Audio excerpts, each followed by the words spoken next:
When you add it up and you look back, there were lots of triggers that before we had any concrete evidence that Mike's memory was going, but it would be around when he was 55, 56 years old that we began to see that there was some sort of decline, which is quite young, and he was actually diagnosed when he was 61.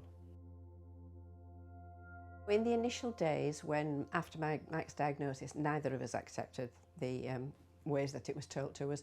We just didn't believe it could possibly get as difficult as it turned out to be in the end.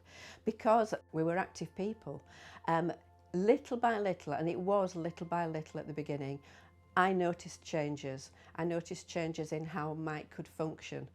I started a log on my iPad of all the things that were gradually diminishing in his life.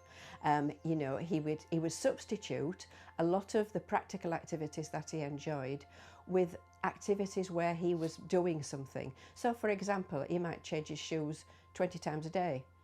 He might fold tea towels and napkins. Anything that would keep him occupied and active as the time went on. But I do need to stress that this was not at the beginning. At the very beginning, as long as if he was asked a direct question and couldn't formulate an answer, and I was in a position to be able to formulate that answer for and with him, we blagged it. We blagged it at dinner parties. We blagged it when we were out with friends. We managed to get through perfectly fine without anybody noticing that anything was adrift. But as time goes on, as time passes and people find that they have to make adjustments, we had to make those adjustments. Mike had to make the adjustments, but I have to say that for many, many years he didn't believe that he had dementia. And I had to very gradually take the handover of things and take responsibility for doing things for us both. So, for example, if we were going somewhere, we'd get to the car and I'd say, I tell you what, I'll get us there and you'll get us home. And then, of course, when we were coming home, he'd forgotten that, and I'd say, you got us here, I'll get us home. So therefore, I could drive both ways and alleviate him having to take the wheel.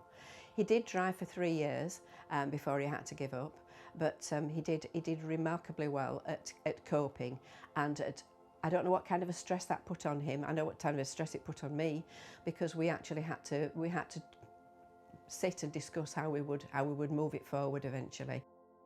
It's a difficult thing, is dementia, because I think I've heard somebody say once that when you've met one person with dementia, you've met one person with dementia. There is no thread that runs through it. There is no consistency. There is no actions that will be repeated for lots and lots of people. Mike was active and Mike remained active.